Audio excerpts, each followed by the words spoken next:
స్వస్థల మీద వ్యతిరేకిస్తూ స్వస్థల కోసం వాటి కోసం రీల్స్లో ఒక సోషల్ ఇన్ఫ్లుయెన్సర్గా ఒక వీడియో చేశాడు. దాన్ని మన క్రైస్తవ సంఘాలన్నీ ఏం చేశారని తెలిసి బాయ్కట్ చేయాలి. శ్రీ విష్ణు సినిమాలన్నీ బాయ్కట్ చేయాలంట. డావిన్సీ కూడా అనేది యేసుక్రీస్తు వారికి వ్యతిరేకంగా తీసిన సినిమా.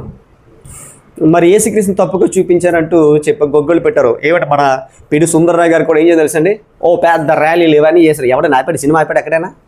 మన దేశం కదా, మిగతా దేశాలు కూడా డావిన్సీ కోడ్కి వ్యతిరేకంగా పోరాటాలు చేశారు. ఎవడ ఆపాడా? అసలు క్రీస్తు మీద ఎన్ని వ్యతిరేకమైన సినిమాలు తీశారండి. The last temptation of Jesus Christ చాలా సినిమాలు ఉన్నాయి యేసుక్రీస్తు వ్యతిరేకంగా.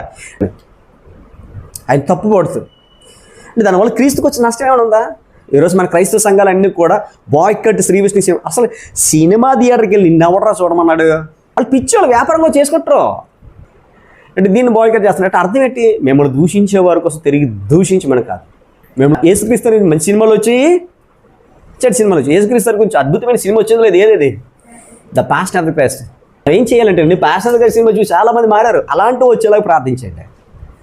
ఇలాంటివి వస్తే మన క్రైస్తవం విడిచిపెడతారు ఎవరైనా? క్రైస్తవునికి వచ్చి నష్టం ఉందా? ఏం లేదు. అలాగే తెలుసు ఎందుకు వీళ్ళు ఎలా తీసారు, ఆ ప్రభుని అలా కించపరుస్తున్నా అంటారు. కాబట్టి దూషించేవాడిని దూషించినవండి న్యాయంగా తీర్పు తీర్చి దేవుడు ఒకరోజు ఏం చేస్తాడు?